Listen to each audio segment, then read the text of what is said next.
the genocide in Rwanda as to how it compares and also contrasts to what we've learned about the Holocaust. So today, you guys are gonna get split up into groups and you're gonna start to dig a little bit deeper into the packets that you have been assigned. And I have prescribed the groups. Don't worry, the kids that you are working with, you are not marrying them, you are simply working with them for 40 minutes. Okay, that's all. No marriage assigned.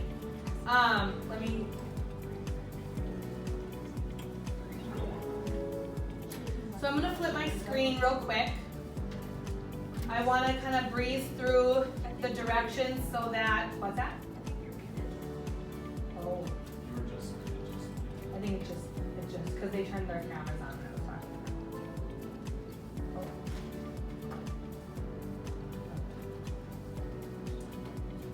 Okay, so I am going to show you what you guys will have access to in Classroom under our Relevant Global Issues unit. I have attached the working document that you guys are all actually going to have access to, okay? So what you're going to do is you have all 5 packets in front of you. There's going to be 5 groups, okay? So with that being said, if you take a look at who you are going to be working with and the topic that you are assigned, there it is. Okay? So if you're number 1, it corresponds with the first jigsaw packet, 2, 3, 4, 5, and that last one is Rwanda today. Okay? So here are the directions. Once you get into your groups, and we did try the breakout rooms last hour, and I don't know if you heard me, but I think the headache of trying to arrange them all, and then everyone gets dispersed, and then they don't hear, I'm just gonna say it's not worth the hassle. We have those individual breakout rooms already prescribed that you guys will go to, okay? So if you are in the first group, the Hutu and the Tutsis, you're gonna go to the first link. The second one, second link, third, fourth, so on and so forth. Does that make sense? Okay? So here's what you need to do once you're in your groups. You have your packet, you have your topic. What I want you to think about is the content that you have, the content that you read. You were supposed to read it, annotate it, make side notes. So go back and reflect on that reading, okay? Then think about what's a symbol that as a group we can collectively agree that this symbol best represents this content. Now, let me be clear. A symbol, I'm not asking for a picture of a scenery or a scene in general. So I put some examples up here just so you understand what I'm talking about. A symbol is, I call it a metaphorical symbol. What's a metaphor? You guys learn about this in English. That's a simile, I think, right? I think. Isn't that a simile, the like or as rule? Mrs. Palmer? He's saying without it. Oh, without, okay, sorry.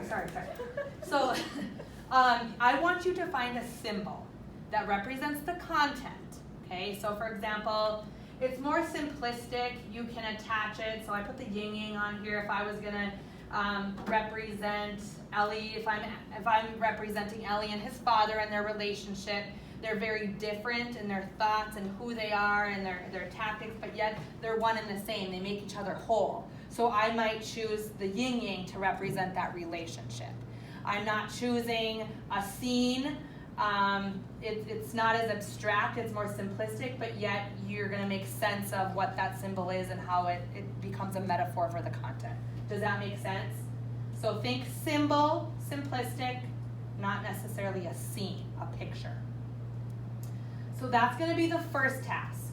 Second one is you're going to find 3 supporting details or key phrases from the content that you feel really captures what the heart of the content was about.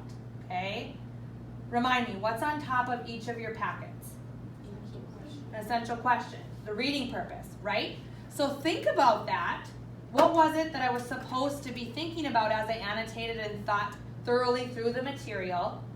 That should be a guiding piece, okay, for that third or for that second bullet there.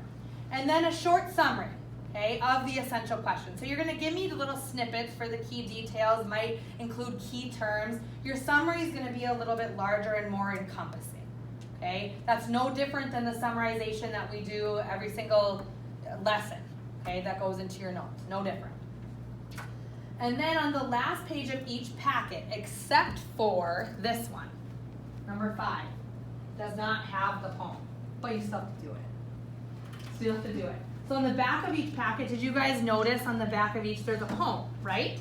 So I want you to think about, number 1, who's writing that? So it might entail a little bit of further research and investigation. And what does it mean? What is he trying to get across? What's the essence of that poem? Okay, so that will go onto your slide as well. And then lastly, I've included a small TED Talk from a Rwanda genocide survivor who talks about her story. And I want you to think about, it's about 11, just shy of 12 minutes. I want you to watch it, and I want you to pick out what was the most powerful thing she stated in that talk. What really popped out at you? What quote can you place on there that you'd be prepared to talk about tomorrow? Okay? So be prepared to talk through it and why it stood out to you. Okay? So each of you have access, editing access, and I've embedded the TED Talk here so you can see it there. Oh, and it's gonna play.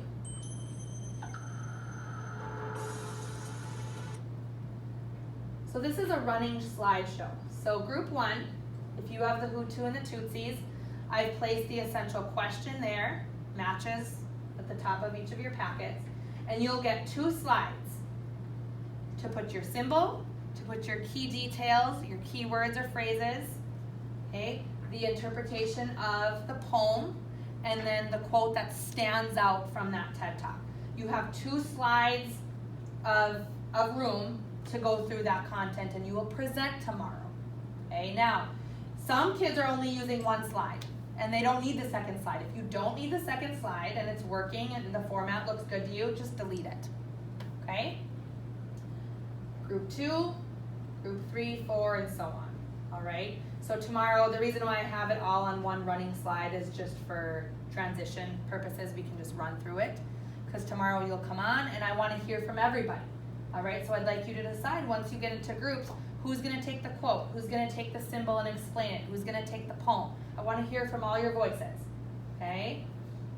Make sense?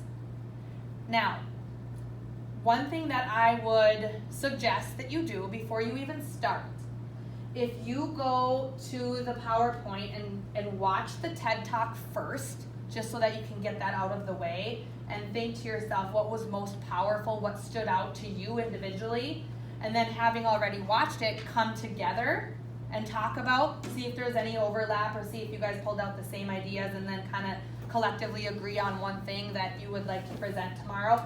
That's maybe how I would start, okay? From there, where are you gonna go? How are you gonna meet with the kids at home? Your breakout rooms, okay? So if you're group 1, breakout room 1. If you're number 2, Valentina's story, you're going to breakout room 2. Does anybody need me to pull? Oh, you can do that if you want to see it again. Yes. This underlined it because it's just kind of like, oh, they've improved, and then we change like the mood, you know, and we change it to, oh, but they're still failing, like we still need to improve. Page 2, the 4th paragraph, it says improves their education and an end to poverty are the most effective ways. Yeah. So I could do the summary. Because I think if I just go paragraph by paragraph, I can do that. I don't know, could you have anything you want to do? I mean, I'm looking at the supporting details. I'm just trying to figure out what is mainly brought up. Yeah. I mean, it's kind of like all I over think the place. it's their like, I think the main part of like what they're trying to get at is like the recovery Right. of like the country after the And genocide. then there's just a little part about how like it ended, and then that they still need to like get better, and what is it, the UN needs to make more progress. So For the progress, we have to include something about how their economics improved, their life expectancy improved, improve stuff like that. Yeah. So if we get a quote from that part, and then we get a quote from how the United Nations is still struggling a little bit, and maybe one about, I don't know, somewhere in the end, so you just kind of get all of them. Yeah. So if you want to do that, Mika, and I can try to work on that. and I can do something